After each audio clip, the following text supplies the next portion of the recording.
tarih деген түшүнүктөн жалкып кыргыздар коркуп калды. Себеби тарих эмес. Санжыраны айткан кишини камап, сүргүнгө айдачы. 1 жыл эмес, 10 жыл эмес, 30 жыл эмес, 70 жыл ушундай саясат жүрдү да.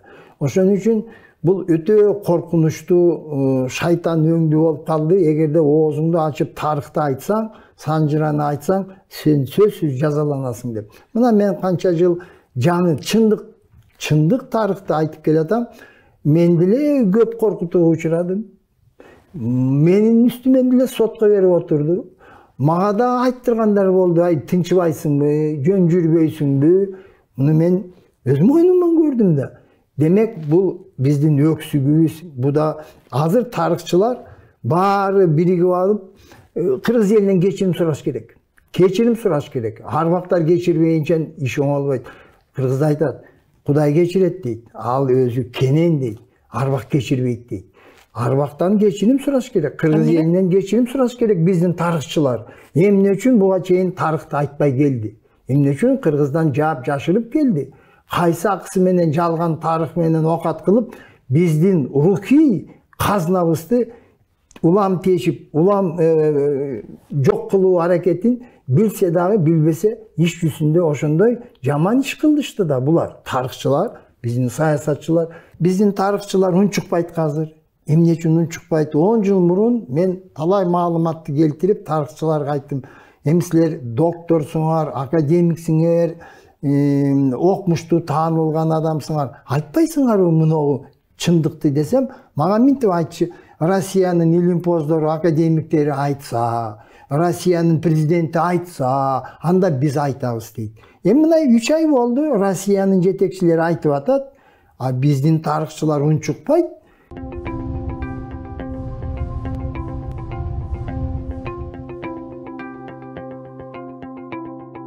Чыныгы чоң тарыхты биздин тарыхчылар да билбейт, муну этибарга албайт. Биринчиден, экинчиден коркуу сезим, жүрөк түшүп калганда, жүрөк түшүп калган, апап деп 1 жыл апапта отурсак да жүрөк көтөрүлбөйт биздин тарыхчылардын. Үчүнчүдөн, биздин тарыхчылар улутка күйбөйт. Улутка күйбөйт. Улуттун тарыхы үчүн күрөшпөйт. Жамбакты жолду тандап алышкан. Төртүнчүдөн, биздин саясатчылар саясатты улуттун тарыхынан өйдө коюп атат. Кокус тигил эл менен, тигил жетекчи менен мамилем бузулуп калат. Ошон үчүн мен эмне үчүн Кыргызды тарыхын болгондой айтсам, анда мамилебиз бузулат деген дагы сезим барбы дейм да. Бирок мамлекеттик катчы акыркы убакытта нартуу сөздөрдү көп айтып атат. Жакшы, абдан эл угуп атат. Бул туура. Бирок ошону менен эле чектелбеш керек деп ойлойм мен. Эмне үчүн муну ишти колго албайт?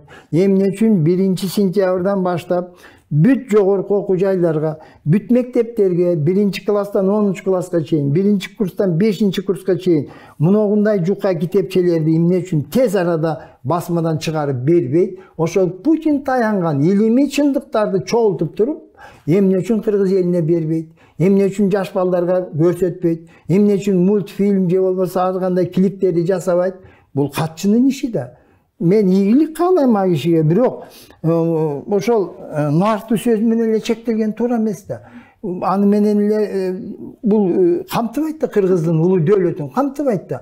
Мына муногу ишти мамлекеттик катчы керек болсо президент өзү оң колу менен ушуну ишке ашырыш керек да. Себеби мына 31 августта шаң шөкөт болот.